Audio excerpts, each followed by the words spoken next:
ഇന്നത്തെ പകൽക്കാലം നാം കേൾക്കാൻ പോകുന്നത് വാതിലുകളും വാതിൽ കാവൽക്കാരും എന്നുള്ളൊരു കാര്യത്തെക്കുറിച്ചാണ്. വാതിലുകളും വാതിൽ കാവൽക്കാരും. എന്തുകൊണ്ടാണ് ജനം നശിച്ചു പോകുന്നതെന്ന് ബൈബിൾ നമ്മളെ പഠിപ്പിക്കുന്നുണ്ട്.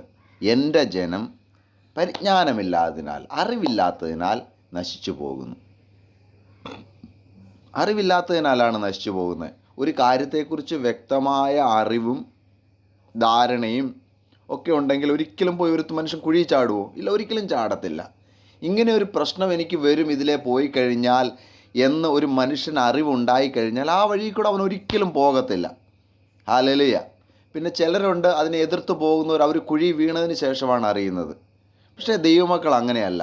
ദൈവമക്കൾ തങ്ങളോട് സംസാരിക്കുന്നതെല്ലാം കേൾക്കുകയും തങ്ങളുടെ സകല നിഗമനങ്ങളും തങ്ങളുടെ സകല അറിവുകളും സകല ബുദ്ധിയും മാറ്റിവെച്ചിട്ട് ദൈവത്തിൻ്റെ വചനത്തിന് അധികം ശ്രദ്ധ കൊടുക്കുന്നവരും ദൈവവചനം അനുസരിക്കുന്നവരുമാണ്. അങ്ങനെ കേൾക്കുന്ന ഓരോ സഹോദരങ്ങൾക്കായിട്ട് ഞാൻ യേശുവിൻ്റെ നാമത്തിൽ എൻ്റെ നന്ദിയെ അറിയിക്കുന്നു. കാരണം എൻ്റെ ജീവിതത്തിൽ എപ്പോഴൊക്കെ ദൈവവചനത്തിന് ഞാൻ അധികം സ്ഥാനം കൊടുത്തിട്ടുണ്ടോ, എപ്പോഴൊക്കെ ഞാൻ ഇത്രയും കാലം പഠിച്ചു വെച്ചതല്ല, അതിലൊക്കെ അപ്പുറമായിട്ട് സ്വർഗത്തിന് സംസാരിക്കാൻ പറ്റുമെന്നും സ്വർഗം അതിലൊക്കെ ഉന്നതത്തിലായിരിക്കുന്നതെന്നും എൻ്റെ ദൈവത്തിന് എന്നോട് കരുണ തോന്നിക്കഴിഞ്ഞാൽ എൻ്റെ സകല സാഹചര്യങ്ങളും മാറുമെന്നുമുള്ള തിരിച്ചറിവ് എന്നെ കർത്താവിൻ്റെ സന്നിധിയിൽ വീഴുന്നതിന് കാരണമാക്കി മാറ്റി. ഹല്ലേലൂയ. ഇന്ന് പകൽക്കാലം സകല അറിവുകളും സകല ബുദ്ധികളും മാറ്റിവെച്ചിട്ട് ദൈവവചനം എന്താണോ പറയുന്നത് അത് കേൾക്കുവാനും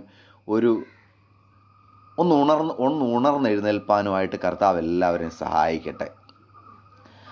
ഒത്തിരി വലിയൊരു സബ്ജക്റ്റാണ്. ഞാൻ എങ്ങനെ ഇത് കംപ്ലീറ്റ് ചെയ്യുമെന്ന് എനിക്കറിയത്തില്ല. എങ്കിലും കർത്താവ് സംസാരിച്ചത് നിങ്ങളുടെ ഉള്ളിലിടുവാനും നിങ്ങൾ അതിനെക്കുറിച്ച് അധികം പഠിക്കുവാനും ഒക്കെ ആയിട്ട് ഞാൻ ക്രിസ്തുയേശുവിൽ നിങ്ങളെ ഉത്സാഹിപ്പിക്കുന്നു.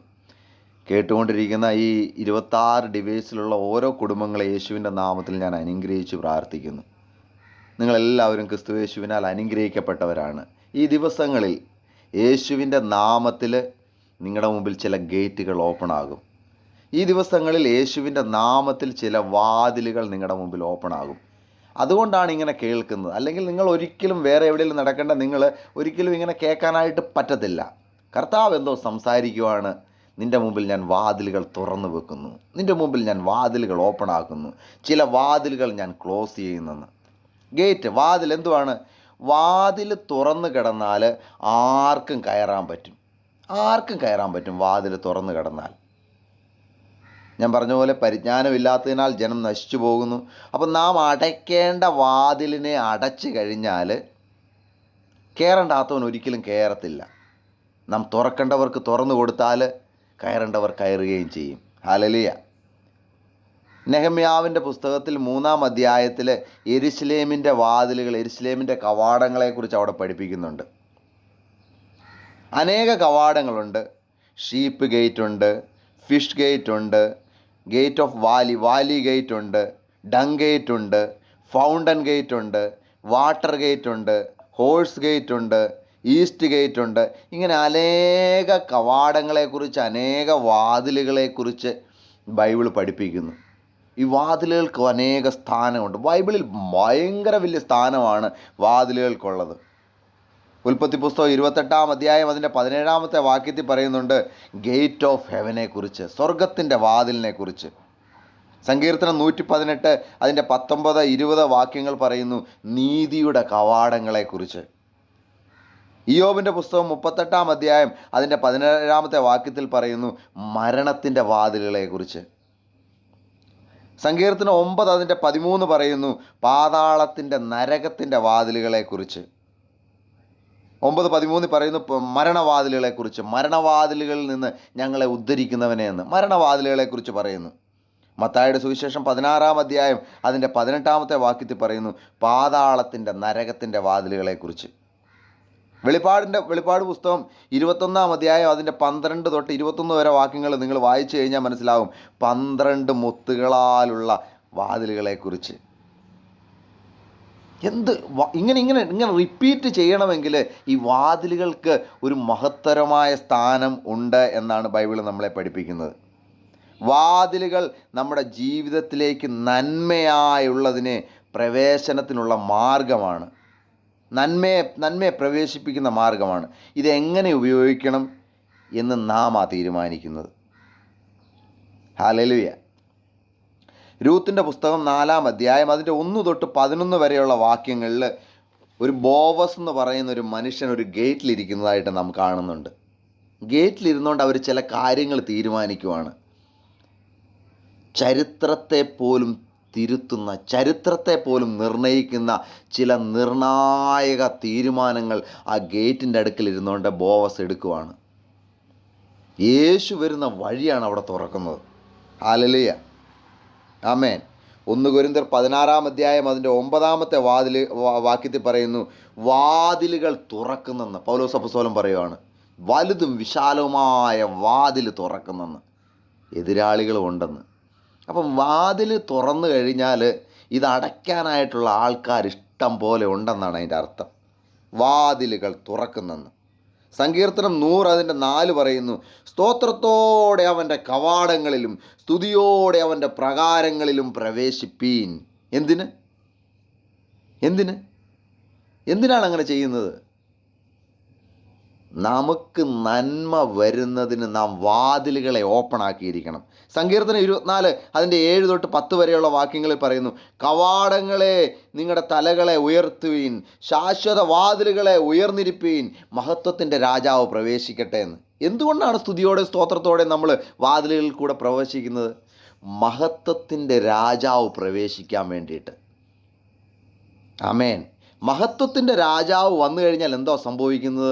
അവിടെ മഹത്വത്താൽ നിറയും, സന്തോഷത്താൽ നിറയും, സമൃദ്ധിയാൽ നിറയും, ആരോഗ്യത്താൽ നിറയും, നമ്മുടെ ഉള്ളിൽ നിറഞ്ഞ് കവിയാൻ തുടങ്ങും. എന്നാൽ കള്ളൻ വരുന്നത് എന്തിനാണെന്നറിയാമോ? കള്ളൻ വരുന്നത് അറക്കാനും മുടിക്കാനും മോട്ടിപ്പാനും. ഹല്ലേലൂയ. ഇയ്യോബിൻ്റെ പുസ്തകം 38-ാം അധ്യായം അതിൻ്റെ 12-13 വാക്യങ്ങൾ എന്താ പറയുന്നറിയാമോ? നീ പ്രഭാതത്തിന് കൽപ്പന കൊടുത്തിട്ടുണ്ടോ? നിനക്കിതിനെക്കുറിച്ച് വല്ല അറിവുണ്ടോ എന്ന്. Gate of morning. ഞാൻ ഇങ്ങനെ റഫായിട്ട് പറഞ്ഞു വിടുന്നതിൻ്റെ കാര്യം, നിങ്ങളിതിനെക്കുറിച്ച് ഇനി പഠിക്കണം. നിങ്ങളിത് പഠിച്ച് എഴുതിയിട്ട് വീണ്ടും ചിലരെ പഠിപ്പിക്കണം. അപ്പോൾ ദൈവത്തിൻ്റെ പരിശുദ്ധാത്മാവ് അധികമായിട്ട് നിങ്ങളോട് സംസാരിക്കും. കാരണം ഇതിനകത്തിൽ വളരെ ടൈം പീരീഡ് ഉണ്ട്, ടൈം കുറവാണ്. അപ്പം ഒരു ദൈവമനുഷ്യൻ ദൈവം പറയുവാണ്, നീ പ്രഭാതത്തിന് നീ കൽപ്പന കൊടുത്തിട്ടുണ്ടോയെന്ന്. നിനക്കിതിനെക്കുറിച്ച് വല്ല അറിവുണ്ടോ എന്ന്.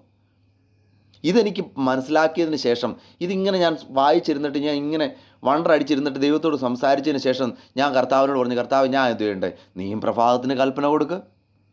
ഞാൻ ഇന്ന് രാവിലെ എഴുന്നേറ്റ് പ്രഭാതത്തിനോട് പറയും, ഇന്ന് യേശുവിൻ്റെ നാമത്തിൽ എനിക്ക് നന്മയുടെ വാതിലുകൾ തുറക്കട്ടെ. ഈ പ്രഭാതത്തിൻ്റെ ഗേറ്റിൻ്റെ മുമ്പിൽ ഇരുന്നോണ്ട് ഞാൻ വിളിച്ചു പറയുവാണെന്ന്.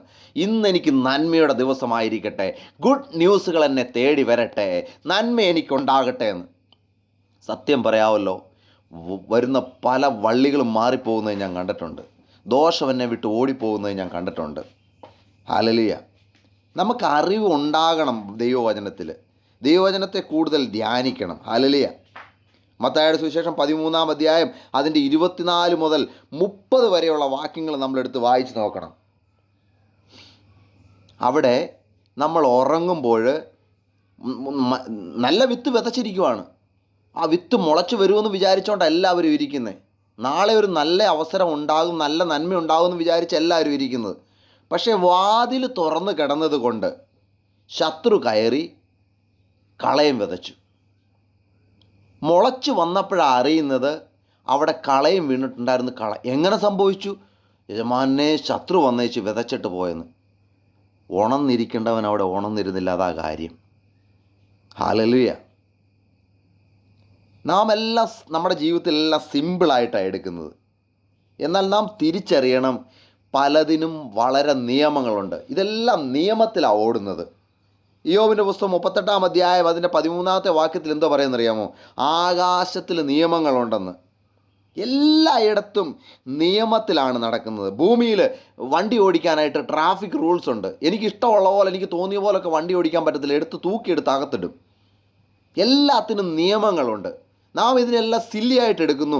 നിയമങ്ങളെല്ലാം കാറ്റിൽ പറത്തുന്നു. ബൈബിളിനെ അതിൻ്റെ പരിജ്ഞാനത്തിൽ ഗ്രഹിപ്പാനായിട്ട് ദൈവത്തോട് ബുദ്ധി ചോദിക്കണം. കർത്താവേ, ഇത് ഗ്രഹിപ്പാൻ തക്കവണ്ണം എൻ്റെ ഹൃദയദൃഷ്ടി പ്രകാശിപ്പിക്കണേന്ന്. ഞാൻ പൗലോസപ്പോസ്തലൻ പ്രാർത്ഥിക്കുന്ന ഒറ്റ പ്രാർത്ഥന കണ്ടിട്ടുള്ളത്, നിങ്ങളിത് ഗ്രഹിപ്പാൻ തക്കവണ്ണം നിങ്ങളുടെ ഹൃദയത്തിൻ്റെ അതൊന്ന് തുറന്നു വരാൻ വേണ്ടിയിട്ട് ഞാൻ പ്രാർത്ഥിക്കുന്നു. ഹൃദയദൃഷ്ടി പ്രകാശിക്കാൻ വേണ്ടിയിട്ട് ഞാൻ പ്രാർത്ഥിക്കുന്നെന്ന്. ഇപ്പം ഞാനും ഇത് തന്നെയാണ് പ്രാർത്ഥിച്ചുകൊണ്ടിരിക്കും. കർത്താവേ, ഈ കേൾക്കുന്ന ഓരോരുത്തരുടെയും ഹൃദയദൃഷ്ടി കർത്താവ് പ്രകാശിപ്പിക്കണേന്ന്. അപ്പോൾ എല്ലാത്തിനും നിയമമുണ്ട്. സ്പിരിച്വൽ വേൾഡിന് ഒരു നിയമമുണ്ട്, ആത്മീയമായ നിയമങ്ങളുണ്ട്. നമ്മളത് തിരിച്ചറിഞ്ഞിരിക്കണം. സ്പിരിച്വൽ വേൾഡിൽ റാങ്കിങ് ഉണ്ട്, നാം അത് തിരിച്ചറിഞ്ഞിരിക്കണം. ആത്മീയ അധികാരങ്ങളുണ്ട്. ഹല്ലേലൂയ. നമ്മൾ അവിടെ ഇവിടെയും കയറിയൊക്കെ തോണ്ടാൻ പോവും, അതെല്ലാം നമുക്ക് പണിയായിട്ട് വരികയും ചെയ്യും. നമ്മൾ നിയമങ്ങൾ അറിഞ്ഞു കഴിഞ്ഞാൽ ഉണ്ടല്ലോ, കമണ്ണ് വീഴത്തേ ഉള്ളൂ. നമുക്കൊന്നിനോടും എതിർത്ത് നിൽക്കാൻ പറ്റത്തില്ല. ദൈവത്തിൻ്റെ ബലമുള്ള കരത്തിന് കീഴിൽ ഇങ്ങനെ താണിരുന്നിട്ട് അപ്പാ അടിയൻ ഇതാന്നും പറഞ്ഞുകൊണ്ടിരിക്കും കൈ കൂപ്പിക്കൊണ്ട്. കാരണം നമുക്ക് നിയമം അറിയാവുന്നവനറിയാം, എന്നെ ഉയർത്തുന്ന ഒരു കരമുണ്ട്. ആരോടും കൊമ്പ് കോർക്കാനല്ല ഞാൻ എന്നെ കർത്താവ് ആക്കി വെച്ചിരിക്കുന്നത്, ദൈവസന്നിധിയിൽ താണിരിക്കാനും കർത്താവിൻ്റെ ബലമുള്ള കരത്തിന് കീഴിൽ താണിരുന്നുകൊണ്ട് തക്ക സമയത്ത് ഉയർത്തുന്നതിനെക്കുറിച്ച് ഞാനിങ്ങനെ ചിന്തിച്ചു കൊണ്ടിരിക്കാനും അവൻ്റെ പ്രകാരങ്ങളിൽ അവൻ്റെ ആലയത്തിൻ്റെ മനോഹരത്വം കണ്ടുകൊണ്ട് അവനെ ഇങ്ങനെ നോക്കിക്കൊണ്ടിരിക്കുവാനാണ് കർത്താവ് എന്നെ ആക്കി വെച്ചിരിക്കുന്നത്. ഹല്ലേലൂയ. നമുക്കിതിനെക്കുറിച്ചൊക്കെ അറിവുണ്ടാകുമ്പോൾ, ഈ നിയമങ്ങളെക്കുറിച്ചും ഈ ഗേറ്റുകളെക്കുറിച്ചും ഇതിനെക്കുറിച്ചൊക്കെ അറിവുണ്ടാകുമ്പോൾ നാം ഒന്നുകൂടെ ജാഗരൂകരായിരിക്കണം, ഉണർന്നിരിക്കണം. ബൈബിൾ പറയുന്നു, നമ്മുടെ ദൈവം ഉറങ്ങുന്നില്ല, മയങ്ങുന്നില്ല എന്ന്. എന്തിനാ? നമ്മളെ ഓരോരുത്തരെയും കാക്കാൻ വേണ്ടിയിട്ട്, അവൻ പ്രൊട്ടക്റ്റ് ചെയ്യാൻ വേണ്ടിയിട്ട്. അവൻ ഉണർന്നും ജാഗരിച്ചിരിക്കുന്ന ദൈവമാണ്. ഹല്ലേലൂയ. സങ്കീർത്തനം പറയുന്നു, യഹോവ പട്ടണം കാക്കുന്നെന്ന്.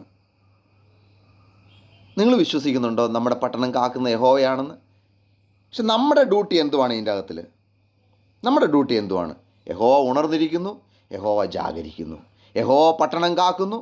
എൻ്റെ ഡ്യൂട്ടി എന്തുവാണ്? ഞാൻ വാതിൽ കാവൽക്കാരനാണ്.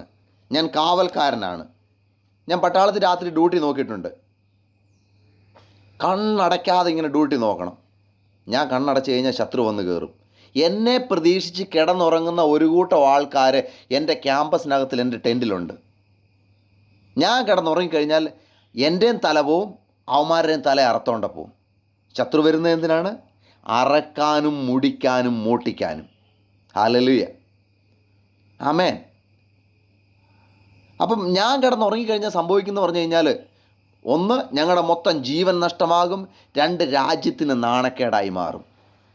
അപ്പം സ്വർഗം ഉറങ്ങാതെ മയങ്ങാതെ ഇരിക്കുന്ന ഒരു കാവൽക്കാരൻ നമുക്കുള്ളത് കൊണ്ടും, പട്ടണം കാക്കുന്ന ഒരു ദൈവം നമുക്കുള്ളത് കൊണ്ടും നാം ചെയ്യേണ്ടത്, നാം കാവൽക്കാരായിരിക്കുന്ന നാം ചെയ്യേണ്ടത്, നാം ഉണർന്നും ജാഗരിച്ചും ദൈവത്തെ ഓർപ്പിച്ചും കൊണ്ടിരിക്കണം. ഹല്ലേലൂയ. ആമേൻ. നമുക്ക് വേണ്ടതിനെ തുറക്കാനും വേണ്ടാത്തതിനെ അടയ്ക്കാനും പറ്റും. കാരണം എന്തോന്ന് വെച്ച് കഴിഞ്ഞാൽ, ഈ സകല ഗേറ്റുകളെക്കുറിച്ച് ഞാൻ പറഞ്ഞു, സകല നിയമങ്ങളെക്കുറിച്ച് ഞാൻ പറഞ്ഞു. ഈ ഗേറ്റുകളെ തുറക്കാനും അടയ്ക്കാനും ദൈവം നമുക്ക് അധികാരം തന്നിട്ടുണ്ട്. ഉണ്ടോ? ഞാൻ ബൈബിളിൽ നിന്ന് കാണിച്ചു തരാം. മത്തായിയുടെ സുവിശേഷം 16-ാം അധ്യായം അതിൻ്റെ 19-ാമത്തെ വാക്യം. സ്വർഗരാജ്യത്തിൻ്റെ താക്കോൽ ഞാൻ നിങ്ങൾക്ക് തരുന്നു. നിങ്ങൾക്ക് തുറക്കുകയും ചെയ്യാം, നിങ്ങൾക്ക് അടയ്ക്കുകയും ചെയ്യാം. ഹല്ലേലൂയ. നമ്മുടെ വീട്ടിലെ കാവൽക്കാരാണ് നമ്മൾ. രോഗത്തിൻ്റെ വാതിലുകളെ നമുക്ക് അടയ്ക്കാൻ പറ്റും. ആക്സിഡൻറ്റ് സ്പിരിറ്റിൻ്റെ വാതിലുകളെ നമുക്ക് അടച്ചു കളയാൻ പറ്റും. നമുക്ക് പ്രഭാതത്തിന് കൽപ്പന കൊടുക്കാൻ പറ്റും. കാരണം ഞാൻ അധികാരിയാണ്, ഞാൻ രാജകീയ പുരോഹിത വർഗമാണ്. ആമേൻ. ഹല്ലേലൂയ. ഞാൻ കാവൽക്കാരനാണ്. യെശയ്യാ പ്രവാചകൻ്റെ പുസ്തകം 62-ാം അധ്യായം അതിൻ്റെ 6-ാമത്തെ വാക്യം എന്ത് പറയുന്നതെന്നറിയാമോ? യെരൂശലേമേ, ഞാൻ നിൻ്റെ മതിലുകളിൽ കാവൽക്കാരെ നിയമിച്ചിരിക്കുന്നു, അവർ രാവും പകലും ഒരിക്കലും മിണ്ടാതിരിക്കത്തില്ലെന്ന്. എന്നെ കേൾക്കുന്ന കാവൽക്കാരെ, നിങ്ങൾ ഉണർന്നും ജാഗരിച്ചുമാണോ ഇരിക്കുന്നത്? നിങ്ങൾ മതിലുകളിൽ കാവലായിട്ട് ഇങ്ങനെ കണ്ണ് തുറന്നാണോ ഇരിക്കുന്നത്? നിങ്ങൾ രാവും പകലും മിണ്ടാതിരിക്കുവാണോ? വായടച്ചിരിക്കുവാണോ? നമ്മുടെ പ്രശ്നം എന്താണെന്നറിയാമോ? വാ തുറക്കേണ്ട സ്ഥലത്ത് നമ്മൾ തുറക്കത്തില്ല, വാ തുറക്കണ്ടാത്ത സ്ഥലത്ത് നമ്മൾ തുറക്കും. രാത്രി കാലങ്ങളിൽ കർത്താവിനെ ഇങ്ങനെ ഓർപ്പിച്ചുണർത്തണം. അതിൻ്റെ താഴോട്ടൊക്കെ വായിച്ചാൽ നമുക്ക് മനസ്സിലാവും. യഹോവയെ ഓർപ്പിക്കുന്നവരെ അനങ്ങാതിരിക്കരുത്, അവനെ ഓർപ്പിച്ചുണർത്തണമെന്ന്. കർത്താവേ, ഇത് നിൻ്റെ കുടുംബമാണ്, ഞാൻ ഈ വീടിൻ്റെ കാവൽക്കാരനാണ്, ഇതിനകത്തിൽ ഒറ്റയൊരെണ്ണത്തെ തൊടാൻ കർത്താവ് സമ്മതിക്കരുതേ. വചനത്തിൽ എഴുതിയിട്ടുണ്ടല്ലോ, നീ ഉറങ്ങുന്നില്ല, നീ മയങ്ങുന്നില്ല, നീ പട്ടണം കാക്കുന്നു, നീ വീട് പണിയുന്നെന്ന്. കർത്താവേ, അങ്ങനെ ആക്കി വച്ചിരിക്കുന്ന ഡ്യൂട്ടിയിൽ ഞാൻ കാവൽക്കാരനായിരിക്കുന്നത് കൊണ്ട് രാവും പകലും ഞാൻ മിണ്ടാതെ ഇരിക്കുന്നില്ല കർത്താവേ, ഞാൻ ജാഗരിച്ചു കൊണ്ടായിരിക്കുന്നത്. യേശുവിൻ്റെ നാമത്തിൽ ഞാൻ എൻ്റെ കുടുംബത്തെ കർത്താവെ അവിടുത്തെ കരത്തിലേക്ക് തരുന്നു. ആക്സിഡൻറ്റ് സ്പിരിറ്റ് എൻ്റെ കുടുംബത്തോട് അകന്നിരിക്കട്ടെ, രോഗം എൻ്റെ കുടുംബത്തെ തൊടാതിരിക്കട്ടെ. യേശുവിൻ്റെ നാമത്തിൽ ആശുപത്രി എന്നെ വിട്ട് ഓടിപ്പോകട്ടെ, സകല രോഗത്തിൻ്റെ ദുഷ്ടയാത്മാവ് എന്നെ വിട്ട് ഓടിപ്പോകട്ടെ. എൻ്റെ സമ്പത്തിനെ നഷ്ടപ്പെടുത്തി കളയുന്ന അനാവശ്യ ചെലവുകളുടെ വാതിലുകളെ ഞാൻ യേശുവിൻ്റെ നാമത്തിൽ ലോക്ക് ചെയ്യുന്നു. എൻ്റെ ആരോഗ്യത്തെ എടുത്തു കളയാൻ വരുന്ന ശത്രുവിൻ്റെ വാതിലുകളെ ഞാൻ ക്ലോസ് ചെയ്യുന്ന യേശുവിൻ്റെ നാമത്തിൽ. അടിപ്പിനാൽ സൗഖ്യം തരുന്നവൻ്റെ വാതിലിനെ ഞാൻ യേശുവിൻ്റെ നാമത്തിൽ തുറക്കുന്നെന്ന്. ഓ, യേശുവിൻ്റെ രക്തം ജയം. യെഹെസ്കേൽ 3-ാം അധ്യായം 17-ാമത്തെ വാക്യത്തിലും 33-ാം അധ്യായം 7-ാമത്തെ വാക്യത്തിലും എന്തോ പറയുന്നതെന്നറിയാമോ? മനുഷ്യപുത്ര, ഞാൻ നിന്നെ ഇസ്രായേൽ ഗൃഹത്തിന് കാവൽക്കാരനാക്കിയിരിക്കുന്നു, ഞാൻ നിന്നെ നിയമിച്ചിരിക്കുന്നെന്ന്. ആമേൻ. എൻ്റെ വായിൽ നിന്ന് വചനം കേൾക്കുമ്പോൾ എൻ്റെ പേരിൽ അതിനെ താക്കീത് ചെയ്യണമെന്ന്. നമ്മുടെ കയ്യിൽ തന്നിരിക്കുന്ന ജീവനുള്ള വചനം എടുത്ത് ഇങ്ങനെ സംസാരിച്ചുകൊണ്ട് അതിനെ ബ്രേക്ക് ചെയ്യണമെന്ന്, വാതിലിനെ ക്ലോസ് ചെയ്യണമെന്ന്. താക്കോൽ മൊത്തം കിട്ടിയവരാണ് എന്നെ കേട്ടുകൊണ്ടിരിക്കുന്നത്.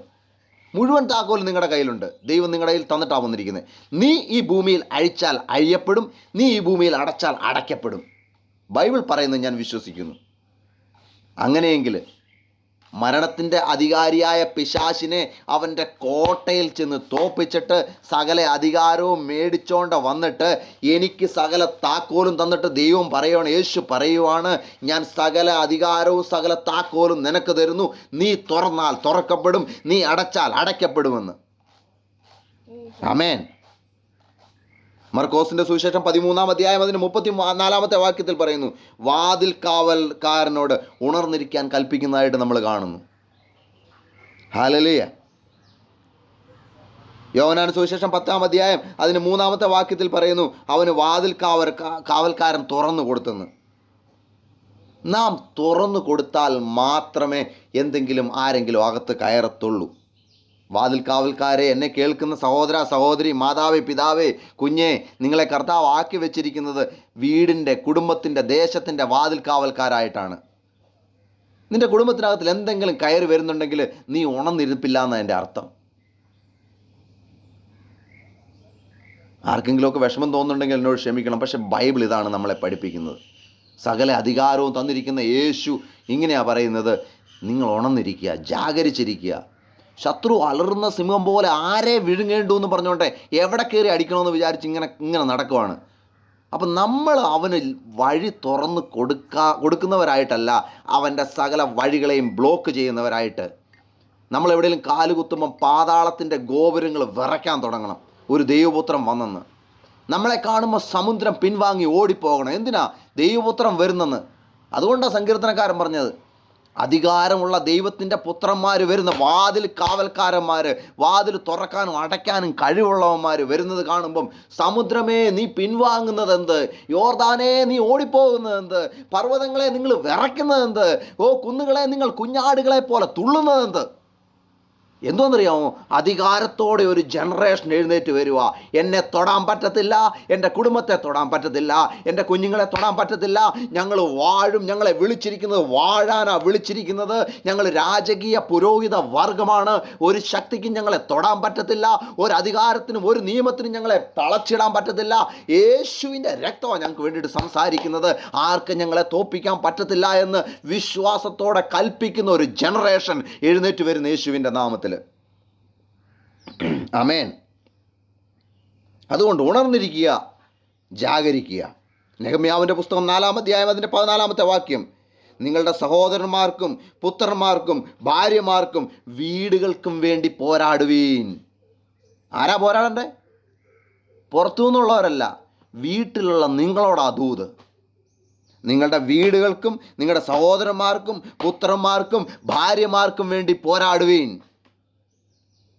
കർത്താവ് അപ്പോയിൻമെൻറ്റ് ചെയ്തിരിക്കുവാണ്. എൻ്റെ ഡ്യൂട്ടി ചെയ്യാതെ ഞാൻ പോയി കിടന്ന് ഉറങ്ങിക്കഴിഞ്ഞ് കഴിഞ്ഞാൽ ഉണ്ടല്ലോ, ശത്രു വന്നിച്ച് തലയർത്തോണ്ട് പോവും.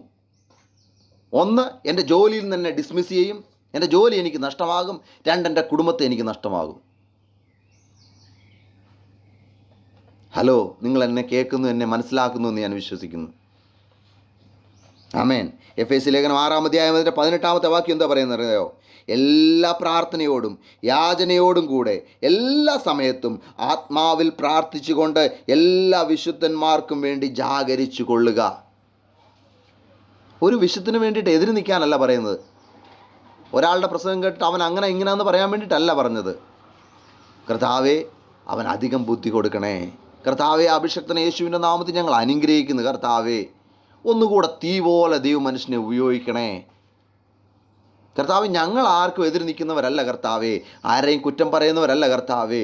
കർത്താവെ, അവിടുത്തെ രാജ്യം വർദ്ധിക്കണമെന്ന് കൊതിയുള്ള ഒരു കൂട്ടമാണ് കർത്താവെ ഞങ്ങൾ ആഗ്രഹിക്കുന്ന. അപ്പം ദൈവരാജ്യം അതിൻ്റെ സമൃദ്ധിയോടെ വെളിപ്പെട്ട് വരുവാൻ, സ്വർഗത്തിലെ പോലെ ഭൂമിയിലാകാൻ, അങ്ങനെ പിശാചിൻ്റെ രാജ്യം കുറഞ്ഞു വരുവാൻ.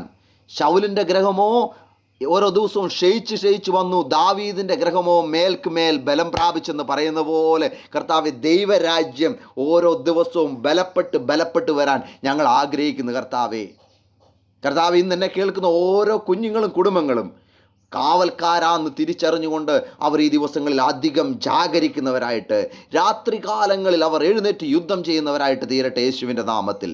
ഇപ്പോൾ ഇവിടെ പകരപ്പെടുന്ന അഭിഷേകത്തിൻ്റെ ആ ശക്തി ഒരു പ്രവാഹം പോലെ, ഒരു നദി പോലെ, ഒരു പ്രാർത്ഥനയുടെ ആത്മാവായിട്ട് ആ കുടുംബങ്ങളിലേക്ക്, കുഞ്ഞുങ്ങളിലേക്ക് ഒഴുകി എത്തട്ടെ എന്ന് ഞാൻ ആത്മാവിൽ പ്രവചിച്ച് പ്രാർത്ഥിക്കുന്നു. കർത്താവേ, അങ്ങനെ ഇവരുടെ ഡ്യൂട്ടിയിലേക്ക് കടക്കട്ടെ യേശുവിൻ്റെ നാമത്തിൽ. ഇവരുടെ ഭവനത്തെ ഒരെണ്ണത്തെ തൊടാൻ പറ്റത്തില്ലാതെ വണ്ണം ഇവർ അധികാരം എടുക്കട്ടെ. അടയ്ക്കേണ്ട വാതിലുകളെ അടയ്ക്കട്ടെ, തുറക്കേണ്ടതിനെ തുറക്കട്ടെ, നന്മയുടെ വാതിലുകൾ തുറന്നു വരട്ടെ, മഹത്വത്തിൻ്റെ രാജാവ് പ്രവേശിക്കട്ടെ. ഇവരുടെ കൂടാരത്തിൽ നിന്ന് ഉല്ലാസത്തിൻ്റെയും ജയത്തിൻ്റെയും ഘോഷം പുറത്തു വരട്ടെ യേശുവിൻ്റെ നാമത്തിൽ. ആമേൻ. 1 പത്രോസ് 5-ാം അധ്യായം അതിൻ്റെ 8-ാമത്തെ വാക്യത്തിൽ പറയുന്നു, ഉണർന്നിരിപ്പീൻ. 1 കൊരിന്ത്യർ 16-13, കൊലോസ്യർ 4:2, ലൂക്കോസ് 21:36, തിമോത്തിയോസ് 2:1.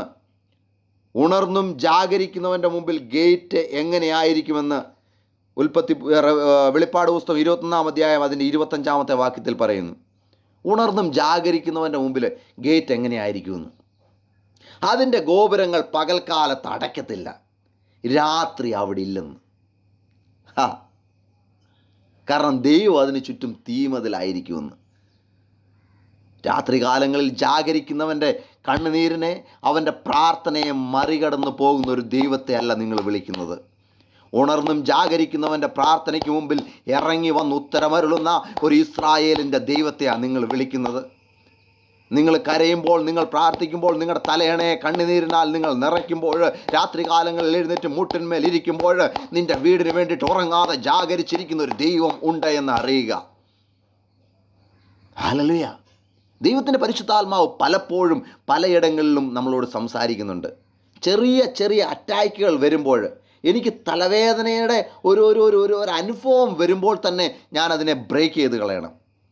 തുടക്കത്തിൽ തന്നെ അതിനെ നുള്ളിക്കളയണം. നാം ചെറിയ ഒരു പ്രശ്നം വരുമ്പോൾ, ചെറിയൊരു റിപ്പോർട്ട്, മെഡിക്കൽ റിപ്പോർട്ട് വരുമ്പോൾ, യേശുവിൻ്റെ നാമത്തിൽ ആ റിപ്പോർട്ടിൻ്റെ മുകളിലോട്ട് എടുത്തിട്ട് കൈവച്ചിട്ട് അതിൻ്റെ മുകളിൽ നിങ്ങളൊരു ഡോക്ടറെ പോലെ എഴുതണം, അവൻ്റെ അടിപ്പിണറാൽ എനിക്ക് സൗഖ്യം വന്നിരിക്കുന്നു, ഞാൻ മരിക്കയില്ല, ഞാൻ ജീവനോടെ ഇരുന്ന് യഹോവയുടെ പ്രവർത്തികളെ വർണ്ണിക്കും. യെസ്, ഞാൻ മരിക്കയില്ല, ഞാൻ ജീവനോടെ ഇരുന്ന് യഹോവയുടെ പ്രവർത്തികളെ വർണ്ണിക്കുമെന്ന് കൽപ്പന കൊടുക്കുക. ഗേറ്റുകൾക്ക്, മരണവാതിലുകൾക്ക് കൽപ്പന കൊടുക്കുക. ഏതുകൊണ്ട് കൽപ്പന കൊടുക്കാൻ പറ്റും? താക്കോൽ എന്തുവാണ്? ഞാൻ മരിക്കയില്ല, ഞാൻ ജീവനോടെ ഇരുന്ന് യഹോവയുടെ പ്രവർത്തികളെ വർണ്ണിക്കും. ഞാൻ ഡാൻസ് ചെയ്തുകൊണ്ട് കർത്താവിൻ്റെ പ്രാകാരങ്ങളിലെത്തും. ഞാൻ ആർത്ത് കുതിച്ചുകൊണ്ട് യഹോവയുടെ പ്രാകാരത്തിലെത്തും. കാരണം ഞാൻ തുറന്നു കൊടുക്കുന്നത് മഹത്വത്തിൻ്റെ ഗേറ്റാണ്. എൻ്റെ ഒപ്പത്തിനൊപ്പം എൻ്റെ കൂട്ടത്തിൽ കയറുന്ന ആരാന്നറിയാമോ? മഹത്വത്തിൻ്റെ രാജാവ്. അവൻ എൻ്റെ തലയെ ഉയരുമാറാക്കുന്ന കർത്താവാണ്. അവൻ എനിക്ക് ആരോഗ്യം തരുന്ന കർത്താവാണ്. അവൻ എൻ്റെ വായിൽ ചിരി കൊണ്ട് നിറയ്ക്കുന്ന കർത്താവാണ്. അവൻ എൻ്റെ കണ്ണിൽ നിന്ന് കണ്ണുനീർ നെറ്റിയിൽ ഒപ്പിക്കൊണ്ട് അവൻ എന്നെ കറ്റ ചുമന്ന് ആർക്ക് മാറാക്കുന്ന കർത്താവാണ്. ആമേൻ, ഹല്ലേലൂയ. എന്തുകൊണ്ടാണ് നമ്മുടെ കുടുംബത്തിൽ പ്രശ്നം വരുന്നതെന്നറിയാമോ? ഓരോ കുഞ്ഞുങ്ങളൊക്കെ ഇങ്ങനെ പെട്ടുപോകുന്നതിന് കാരണം എന്താണെന്നറിയാമോ? ഉണർന്നിരിക്കേണ്ട ആൾക്കാർ കിടന്ന് കൂർക്കം വലിച്ചുറങ്ങും. അതുകൊണ്ട് നിങ്ങളെ കാവൽക്കാരാക്കി നിയമിച്ചു വെച്ചിരിക്കുക സ്വർഗം. കർത്താവ് ജാഗരിക്കുന്നു, കർത്താവ് ഉണരുന്നു, കർത്താവ് പട്ടണം കാക്കുന്നു. പക്ഷെങ്കിൽ ഒരു കാര്യമുണ്ട്, കാവൽക്കാരെ, നിങ്ങൾ ഉറങ്ങിപ്പോകരുത്, നിങ്ങൾ രാവും പകലും മിണ്ടാതെ ഇരിക്കരുത്. അവനെ ഓർപ്പിച്ചുണർത്തുക. കർത്താവേ, തോമസിൻ്റെ ഒരു കുടുംബം ഉണ്ടെന്നും പറഞ്ഞുകൊണ്ട് രാത്രി കാലങ്ങളിൽ ഞാൻ അവനെ ഓർപ്പിച്ചുണർത്തുന്നുണ്ടെങ്കിൽ എൻ്റെ കുടുംബത്തെ കാക്കാൻ എൻ്റെ ദൈവം ഉണ്ടെന്ന് ബൈബിൾ പറയുന്നു. ഒരനർത്ഥവും എനിക്ക് ഭവിക്കത്തില്ല, ഒരു ബാധയും എൻ്റെ കൂടാരത്തിന് അടുക്കത്തില്ല. ഒരനർത്ഥവും എനിക്ക് ഭവിക്കത്തില്ല സാറേ, ഒരനർത്ഥവും എനിക്ക് ഭവിക്കത്തില്ല കുഞ്ഞെ. എൻ്റെ മുമ്പിൽ ഞാൻ ചെല്ലുമ്പോഴുള്ള വാതിലുകൾ 1, 2, 3, 4 എന്ന് പറഞ്ഞ് വാതിലുകൾ തനിയെ ഓപ്പൺ ആയിക്കൊണ്ടേയിരിക്കും. ഹല്ലേലൂയ.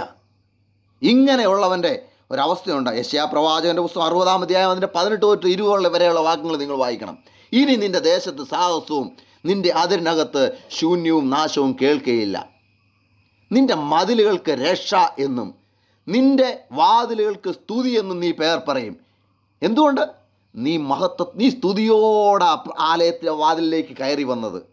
നിൻ്റെ വാതിലിന് കർത്താവ് ഒരു പേരിട്ടു, സ്തുതി എന്ന പേരിട്ടു. നിൻ്റെ മതിൽ, നീ കാവൽക്കാരനായിട്ട് ഉണർന്നിരുന്നപ്പം നിൻ്റെ മതിലിന് കർത്താവ് ഒരു പേരിട്ടു, രക്ഷ എന്നൊരു പേരിട്ടു. നിന്നെ കൊല്ലാൻ വരുന്ന മരണം വന്നിച്ച് രക്ഷയെ വന്ന് ചിടിച്ചിട്ട് ആ മരണത്തിൻ്റെ ആത്മാവ് യേശുവിൻ്റെ നാമത്തിൽ 7 ഇരട്ടി സ്പീഡോടെ മടങ്ങിപ്പോവും. അതുകൊണ്ടാണ് ബൈബിൾ പറയുന്നത്, നിനക്കെതിരായിട്ട് ഒരു വഴിയായിട്ട് വരുന്നത് 7 വഴിയായിട്ട് മടങ്ങിപ്പോകുമെന്ന്. കാരണം രക്ഷ എന്ന മതിലിനകത്ത് നീ സുരക്ഷിതനാണെന്ന്. ആമേൻ. ഇനി പകൽ നേരത്ത് നിന്റെ വെളിച്ചം സൂര്യനല്ല, നിനക്ക് നിലാവട്ടം തരുന്നത് ചന്ദ്രനുമല്ല. യഹോവ നിനക്ക് നിത്യപ്രകാശവും നിന്റെ ദൈവം നിന്റെ തേജസ്സും ആകുന്നു. ഇനി നിന്റെ സൂര്യൻ അസ്തമിക്കുകയില്ല, നിന്റെ ചന്ദ്രൻ മാഞ്ഞു പോവുകയില്ല. യഹോവ നിന്റെ നിത്യപ്രകാശമായിരിക്കും, നിന്റെ ദുഃഖകാലം തീർന്നു പോകുമെന്ന്. ആമേൻ. എത്ര പേർ വിശ്വസിക്കുന്നു? എത്ര പേർക്ക് ഞാൻ പറയുന്നത് മനസ്സിലാകുന്നതിന് സീരിയസ് ആയിട്ട് എടുക്കുന്നു? ഇന്ന് ആരെങ്കിലും രോഗത്താൽ ഭാരപ്പെടുന്നുണ്ടോ? രോഗക്കിടക്കയിലാണോ? എഴുന്നേറ്റ് കൽപ്പന കൊടുക്കുക. നിങ്ങളൊരു പേപ്പറും പേനയും എടുത്തിട്ട് എഴുതാൻ തുടങ്ങുക. അവൻ്റെ അടിപ്പിണറാൽ എനിക്ക് സൗഖ്യം വന്നിരിക്കുന്നു. ഞാൻ ജീവനോടെ ഇരുന്ന് യഹോവയുടെ പ്രവർത്തികളെ വർണ്ണിക്കും. ഞാൻ മരിക്കത്തില്ല. 1000 പ്രാവശ്യം 10,000 പ്രാവശ്യം എഴുതിക്കൊണ്ടേ ഇരിക്കുക. ഡോക്ടർ എഴുതിയിരിക്കുന്ന റിപ്പോർട്ട് എപ്പം മാറിയെന്ന് നിങ്ങൾ അറിയത്തില്ല. ഞാൻ പറയുന്ന ജീവനുള്ള ദൈവത്തിൻ്റെ വചനമാണ്. ഞാനൊരു എക്സാമ്പിൾ പറയാം.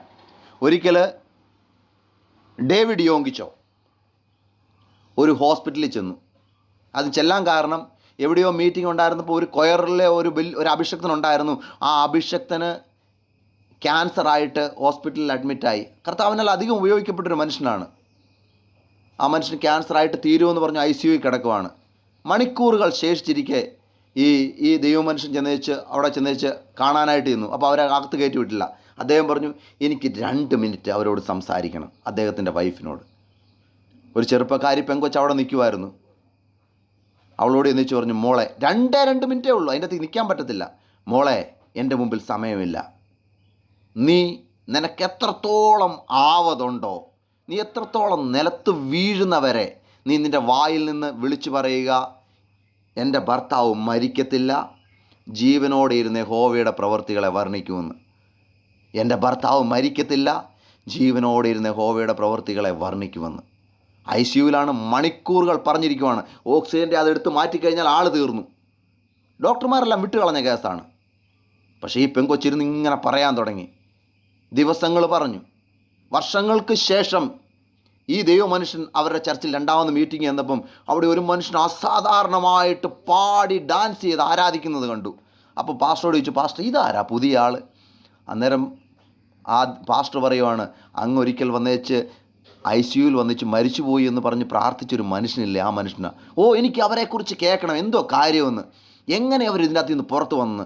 അപ്പോൾ ആ ഭാര്യയെ വിളിച്ചിട്ട് ആ മനുഷ്യൻ ചോദിച്ചു, ഇതെങ്ങനെ സംഭവിച്ചെന്ന്.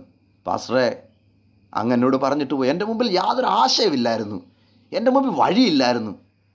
പക്ഷെങ്കിൽ ഞാൻ നിലത്ത് രാത്രിയില്ല പകലില്ലാതെ ഞാൻ ഉറങ്ങാതിരുന്നു. ഞാൻ ഇത് തന്നെ പറഞ്ഞുകൊണ്ടിരുന്നു, എൻ്റെ ഭർത്താവ് മരിക്കത്തില്ല, അവൻ ജീവനോടിരുന്ന് യഹോവയുടെ പ്രവർത്തികളെ വർണ്ണിക്കും. എത്ര പ്രാവശ്യം പറഞ്ഞെന്ന് എനിക്കറിയത്തില്ല. രാത്രി എപ്പോൾ ഉറങ്ങിപ്പോയെന്ന് ഞാൻ അറിഞ്ഞില്ല.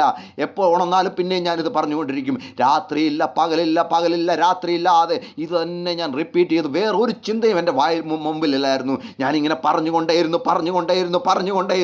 ഒരു വല ഇറങ്ങുന്നത് പോലെ കർത്താവിൻ്റെ മഹത്വം ഞങ്ങളുടെ റൂമിനകത്തിൽ ഇറങ്ങി. എപ്പോൾ അവൻ എഴുന്നേറ്റെന്ന് എനിക്കറിയത്തില്ല. പക്ഷെ ഞാൻ രാവും പകലുമില്ലാതെ പറഞ്ഞുകൊണ്ടിരുന്നു. ഒരു ദിവസം ഒരു റിപ്പോർട്ട് ഒരു വ്യത്യാസം കണ്ടില്ല, 2 ദിവസം കണ്ടില്ല, 3 ദിവസം കണ്ടില്ല. പക്ഷെങ്കിൽ 3 ദിവസം 4 ദിവസമൊക്കെ അവൻ ജീവിച്ചിരുന്നു. 5-ാമത്തെ ദിവസമായപ്പം കൈവിരലുകൾ അനങ്ങാൻ തുടങ്ങി. 6-ാമത്തെ ദിവസമായപ്പോൾ അവൻ്റെ കാലുകൾ അനങ്ങാൻ തുടങ്ങി. 7-ാമത്തെ ദിവസമായപ്പോൾ അവനിങ്ങനെ എഴുന്നേറ്റ് കണ്ണ് തുറക്കാൻ തുടങ്ങി. ദിവസങ്ങൾ കഴിഞ്ഞ് അവൾ പിന്നെയും പറഞ്ഞുകൊണ്ടേയിരുന്നു. ഒരു ഭക്ഷണം കഴിക്കാതെ അവളിങ്ങനെ പറഞ്ഞുകൊണ്ടേയിരുന്നു, എൻ്റെ ഭർത്താവ് മരിക്കത്തില്ല, അവൻ ജീവനോടിരുന്ന യഹോവയുടെ പ്രവർത്തികളെ വർണ്ണിക്കും. ഞങ്ങളുടെ കൂടാരത്തിൽ നിന്ന് ഉല്ലാസത്തിൻ്റെയും ജയത്തിൻ്റെയും ഘോഷം പുറത്തു വരും. എനിക്ക് വേറൊന്നും പറയാനില്ലായിരുന്നു, എനിക്ക് വേറൊരു ആശയില്ലായിരുന്നു, എനിക്ക് ആരോടും പറയാനില്ലായിരുന്നു, എനിക്ക് സഹായത്തിന് ആരുമില്ലായിരുന്നു. പക്ഷേ ഞാൻ ഈ വചനം അങ്ങ് പറഞ്ഞു തന്ന വചനം പിന്നെയും റിപ്പീറ്റ് ചെയ്തുകൊണ്ടിരുന്നു. എനിക്കറിയത്തില്ല പാസ്റ്ററെ അവൻ എപ്പോൾ എഴുന്നേറ്റ് നടന്നെന്ന്. ഒരു ദിവസം അവൻ എൻ്റെ പുറത്ത് തട്ടിയിട്ട് എന്നോട് ചോദിച്ചു, എങ്ങനെയുണ്ട് മോളെ, നീ ഇത്ര ദിവസമായിട്ട് ഉറങ്ങിയില്ലല്ലോ എന്ന്. അങ്ങനെ ഞങ്ങളെ വിടുവിച്ചൊരു കർത്താവ് ഉണ്ടെന്ന് എന്നെ കേൾക്കുന്ന പ്രിയ സഹോദര സഹോദരി, കുഞ്ഞെ, മാതാവേ, പിതാവേ, നിങ്ങളുടെ മുമ്പിൽ ആയിരിക്കുന്ന ഗേറ്റുകളെ തുറക്കാനും അടയ്ക്കാനും സ്വർഗം നിങ്ങൾക്ക് അധികാരം തന്നിരിക്കുന്നു. നിങ്ങൾ ഇന്ന് വിശ്വാസത്തോടെ വിളിച്ചു പറയുക, യേശുവിൻ്റെ നാമത്തിൽ അനാവശ്യമായി തുറന്നു കിടക്കുന്ന സകല വാതിലുകളെയും നസ്രയനായ യേശുവിൻ്റെ അധികാരമുള്ള നാമത്തിൽ ഞങ്ങൾ ഒരുമിച്ച് പ്രഭാതത്തിൽ അടയ്ക്കുന്നു. ആ രോഗത്തിൻ്റെ ആത്മാവ്, ദാരിദ്ര്യത്തിൻ്റെ ആത്മാവ്, ദുഃഖത്തിൻ്റെ ആത്മാവ്, ഞങ്ങളിൽ നിന്ന് മോട്ടിക്കാനും അറക്കാനും മുടിപ്പാനും കടന്നു വരുന്ന ദുഷ്ടൻ്റെ ആത്മാവ്, അങ്ങനെ കടന്നു വരുന്ന സകല വാതിലുകളും, ഞങ്ങളുടെ കുഞ്ഞുങ്ങളെ വഴിതെറ്റിക്കുന്ന ദുഷ്ട ആത്മാവ് കടന്നു വരുന്ന വാതില്, ഞങ്ങളുടെ കുഞ്ഞുങ്ങളെ നശിപ്പിച്ച് കളയുന്ന, അവരെ യഹോവയിൽ നകറ്റുന്ന ദുഷ്ട ആത്മാവ്, അങ്ങനെയുള്ള സകല സ്പിരിറ്റും കടന്നു വരുന്ന സകല വാതിലുകളും ഇന്ന് പകൽക്കാലം ഞങ്ങൾ സഭയായിട്ട് ഒരുമിച്ച് സകല വാതിലുകളെയും ഞങ്ങൾ യേശുവിൻ്റെ നാമത്തിൽ അടയ്ക്കുന്നു. പറഞ്ഞാട്ടെ, യേശുവിൻ്റെ നാമത്തിൽ കൽപ്പിച്ചാട്ടെ, പ്രഭാതത്തിന് കൽപ്പന കൊടുത്താട്ടെ, ഗേറ്റുകൾക്ക് കൽപ്പന കൊടുത്താട്ടെ. നിങ്ങളുടെ അവസ്ഥകൾക്ക് വ്യത്യാസം വരാൻ പോകും യേശുവിൻ്റെ നാമത്തിൽ. Repeat again and again. നിങ്ങൾ ദൈവവചനത്തെ വായിൽ നിന്ന് പറഞ്ഞുകൊണ്ടേയിരിക്കുക. ഒരു ബുക്ക് എടുത്തിട്ട് 1000 പ്രാവശ്യം, 10,000 പ്രാവശ്യം, 1,00,000 പ്രാവശ്യം ഒരു ബുക്ക് നിറച്ചെഴുതുക. ഞാൻ ജീവനോടെ ഇരിക്കും, യഹോവയുടെ പ്രവർത്തികളെ വർണ്ണിക്കും, ഞാൻ ആർക്കും പാടും, എൻ്റെ കൂടാരത്തിൽ നിന്ന് ഉല്ലാസത്തിൻ്റെയും ജയത്തിൻ്റെയും ഘോഷം പുറത്തു വരും. ഇങ്ങനൊന്ന് എഴുതി പരീക്ഷിച്ച് നോക്ക്. ദൈവത്തിൻ്റെ വചനം ജീവനായിട്ട് മുമ്പിൽ എഴുന്നേറ്റ് നിന്ന് നിന്നോട് സംസാരിക്കാൻ തുടങ്ങും. ദൈവത്തിൻ്റെ വചനം അത് അയച്ചവൻ്റെ ഇഷ്ടം നിറവേറ്റിയിട്ട് എങ്ങനെ തിരിച്ചുവിടുന്നു നിങ്ങൾ കാണും. യേശുവിൻ്റെ നാമത്തിൽ കർത്താവേ, ഞങ്ങൾ ഒരുമിച്ച് പ്രാർത്ഥിക്കുന്നപ്പാ, യേശുവിൻ്റെ നാമത്തിൽ അങ്ങനെയുള്ള സകല മരണത്തിൻ്റെ വാതിലുകളും ഇന്ന് പകൽക്കാലം യേശുവിൻ്റെ അധികാരമുള്ള നാമത്തിൽ ഞങ്ങൾ പ്രിയ അഭിഷേകത്തിനോട് കൈകോർത്ത് ചേർത്ത് പിടിച്ചുകൊണ്ട് യേശുവിൻ്റെ നാമത്തിൽ കൽപ്പന കൊടുക്കുന്നു. സകല മരണത്തിൻ്റെ വാതിലുകൾ, സകല ആക്സിഡൻറ്റ് സ്പിരിറ്റുകൾ, സകല ദുഃഖത്തിൻ്റെ ആത്മാവ് കടന്നു വരുന്ന സകല വാതിലുകളും യേശുവിൻ്റെ നാമത്തിൽ അടഞ്ഞു പോകട്ടെ. യേശുവിൻ്റെ രക്തത്താൽ ഞങ്ങൾ അതിന് മുദ്ര വെക്കുന്നു കർത്താവേ. നന്മയുടെ വാതിലുകളെ ഇന്ന് പകൽക്കാലം ഞങ്ങൾ തുറക്കുന്നു. വചനത്തിൽ പറയുന്നത് പോലെ അടയ്ക്കാനും തുറക്കാനും ഉള്ള അധികാരം കർത്താവ് ഞങ്ങൾക്ക് തന്നിട്ടുണ്ടെന്ന് ഞങ്ങൾ വിശ്വസിക്കുന്നു കർത്താവേ. നീ ഭൂമിയിൽ തുറന്നാൽ അത് സ്വർഗത്തിൽ തുറക്കപ്പെടുമെന്നും നീ ഭൂമിയിൽ അടച്ചാൽ സ്വർഗത്തിൽ അടയ്ക്കപ്പെടുമെന്നും പറഞ്ഞ ബൈബിൾ വചനത്തെ അതുവഴി വിശ്വസിച്ചുകൊണ്ട് ഞങ്ങൾ ഡിക്ലെയർ ചെയ്യുന്നു കർത്താവേ. യേശുവിൻ്റെ നാമത്തിൽ നന്മയുടെ വാതിലുകൾ തുറക്കട്ടെ, ഭവനത്തിൻ്റെ വാതിലുകൾ തുറക്കട്ടെ, സമൃദ്ധിയുടെ വാതിലുകൾ തുറക്കട്ടെ, സന്തോഷത്തിൻ്റെ വാതിലുകൾ തുറക്കട്ടെ, ചിരിയുടെ വാതിലുകൾ തുറക്കട്ടെ, ആരോഗ്യത്തിൻ്റെ വാതിലുകൾ തുറക്കട്ടെ. ഭക്തന്മാരെ മാനിക്കുന്ന വാതിൽ തുറക്കട്ടെ. ഡിവൈൻ ഹെൽപ്പേഴ്സ് ഞങ്ങളുമായിട്ട് കണക്ട് ആകട്ടെ. ഡെസ്റ്റിനി ഹെൽപ്പേഴ്സ് ഞങ്ങളുമായിട്ട് കണക്ട് ആകട്ടെ. ഇന്ന് പകൽക്കാലം യേശുവിൻ്റെ നാമത്തിൽ ഗുഡ് ന്യൂസ് കടന്നു വരുന്ന വാതിലുകളെ ഞങ്ങൾ ഓപ്പൺ ചെയ്ത് പ്രാർത്ഥിക്കുന്നു. സകല ബാഡ് ന്യൂസുകളെ യേശുവിൻ്റെ നാമത്തിൽ ക്യാൻസൽ ചെയ്ത് പ്രാർത്ഥിക്കുന്നു. സകല ബാഡ് ന്യൂസുകൾ ഞങ്ങളെ വിട്ട് ഓടിപ്പോകട്ടെ. യേശുവിൻ്റെ രക്തത്താൽ ഞങ്ങൾ അതിരുവെക്കുന്നു കർത്താവേ. യേശുവിൻ്റെ രക്തം ഞങ്ങൾക്ക് വേണ്ടിയിട്ട് സംസാരിക്കുന്നതിനായിട്ട് നന്ദി അപ്പാ. ഞങ്ങളുടെ കുഞ്ഞുങ്ങളെ യേശുവിൻ്റെ രക്തത്തിൽ കവർ ചെയ്യുന്നു. ഞങ്ങളുടെ ഭാര്യ യേശുവിൻ്റെ രക്തത്തിൽ കവർ ചെയ്യുന്നു. ഞങ്ങളുടെ അഭിഷേകന്മാർ യേശുവിൻ്റെ രക്തത്തിൽ കവർ ചെയ്യുന്നു കർത്താവേ. യേശുവിൻ്റെ രക്തം അവൻ്റെ അടിപ്പിണരാലുള്ള സൗഖ്യം, അവൻ്റെ അടിപ്പിണരാലുള്ള പ്രൊട്ടക്ഷൻ, അവൻ്റെ അടിപ്പിണരാലുള്ള ജീവൻ ഇപ്പോൾ യേശുവിൻ്റെ നാമത്തിൽ കുടുംബങ്ങളിലേക്ക്, കുഞ്ഞുങ്ങളിലേക്ക് വ്യാപരിച്ചിറങ്ങട്ടെ. അത്ഭുതങ്ങൾ സംഭവിക്കട്ടെ. വലിയ സാക്ഷ്യങ്ങൾ ഉണ്ടായി വരട്ടെ. യേശുവിൻ്റെ നാമത്തിൽ ജീവൻ വ്യാപരിക്കട്ടെ. ഇപ്പോൾ ഞങ്ങൾ യേശുവിൻ്റെ നാമത്തിൽ കൊടുത്തിരിക്കുന്ന കൽപ്പന പാറയെ തകർക്കുന്ന ചുറ്റിക പോലെ, സന്ധിമജ്ജകളെ വേർപിടിപ്പിക്കുന്ന ശക്തി പോലെ തുളച്ച് ചെല്ലേണ്ടടുത്ത് തുളച്ച് ചെല്ലട്ടെ. ഹീലാക്കേണ്ടതിനെ ഹീലാകട്ടെ. ഓപ്പറേഷൻ തിയേറ്ററിൽ ഒരു രക്തം പൊടിക്കാതെ ചില ഓപ്പറേഷനുകൾ നടക്കട്ടെ. യേശുവിൻ്റെ നാമത്തിൽ അത്ഭുതങ്ങൾ സംഭവിക്കട്ടെ. യേശുവിൻ്റെ നാമത്തിൽ വലിയ സൗഖ്യങ്ങൾ വെളിപ്പെട്ട് വരട്ടെ. രോഗത്തിൻ്റെ ദുഷ്ടയാത്മാവേ, യേശുവിൻ്റെ നാമത്തിൽ വിട്ടുപോകാൻ കൽപ്പിക്കുന്നു. നിന്നെ ഞങ്ങൾ ശപിക്കുന്നു. ക്യാൻസറിനെ ഞങ്ങൾ ശപിക്കുന്നു. രോഗത്തെ ഞങ്ങൾ ശപിക്കുന്നു. അതിൻ്റെ ഫലമില്ലാതെ പോകട്ടെ യേശുവിൻ്റെ നാമത്തിൽ. കർത്താവ് അത്ഭുതത്തെ ചെയ്യണമേ. വലിയ വിശ്വാസത്താൽ നിറച്ചാട്ടെ. യേശുവിൻ്റെ അധികാരമുള്ള നാമത്തിൽ തന്നെ. ആമേൻ.